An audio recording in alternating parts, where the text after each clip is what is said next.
All right, 6.7 is what's called mesocompounds. Mesocompounds is the third type of compound. So we learned enantiomers, diastereomers, and now meso. Meso is where the chiral compound. Okay, so a chiral compound, the mirror image is superimposable,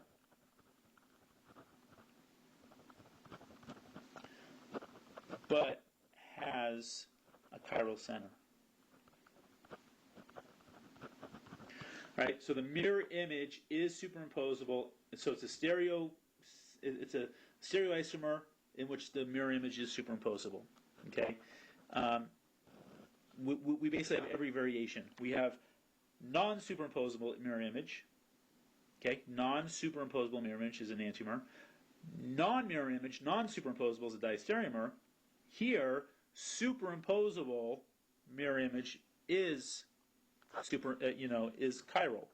So you have all three possibilities. That should be a 2.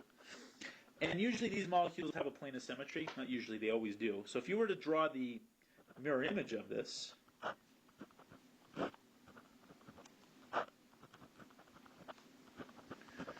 right, I can take this molecule and just turn it around so that this bromine's over here. So when you flip it around, so I'm not flipping it, I'm rotating it around. So imagine I put like a pin here, and I just rotate the molecule around. Again, you might want to make models. So this bromine here is going to be up top here. This bromine's on down there, so that puts the nitrogens on this side, and it puts these hydrogens on that side.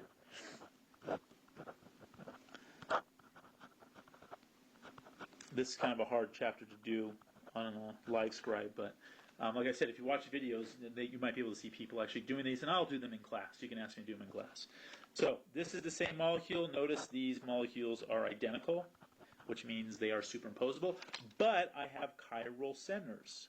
Okay, so you have to have, it has to be a stereoisomer, so it means it has to have chiral centers, but the mirror image is superimposable. The other thing is plane of symmetry. That's probably the easiest thing. So if I were to cut this molecule in half, notice that there's a plane of symmetry. The two halves are the same. Okay, so one side of it is identical to the other side of it. That's what is considered the plane of symmetry. All right, so that's a meso compound. Like I said, this chapter for some people can be rather difficult, very challenging. I really suggest that you get models and you look at the models, and you play with them so that you can really understand how these molecules look. We will do some in class. Next class period, bring your model set so that we can work on this. We're going to skip 6.8. Okay. 6.9 is kind of a summary of everything we've talked about, so you might want to read that on your own. It's kind of helpful. And 6.10 is how this is useful in biology. All right, our bodies work on this all the time. Most of the drugs that we take are chiral because our bodies are chiral. So it kind of works like a key in a lock.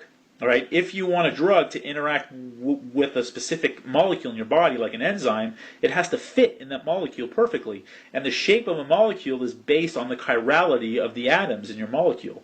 All right, like I said, we only use the left-handed side of amino acids and sugars and everything. So your drugs have to be very specific. If they aren't, they might interact with something else in your body, and that's what creates a side effect. So very interesting stuff. You'll kind of see how it relates more into the biology. And that is Chapter 6. Like I said, we'll do a lot of problems when we get to class. I'll see you then.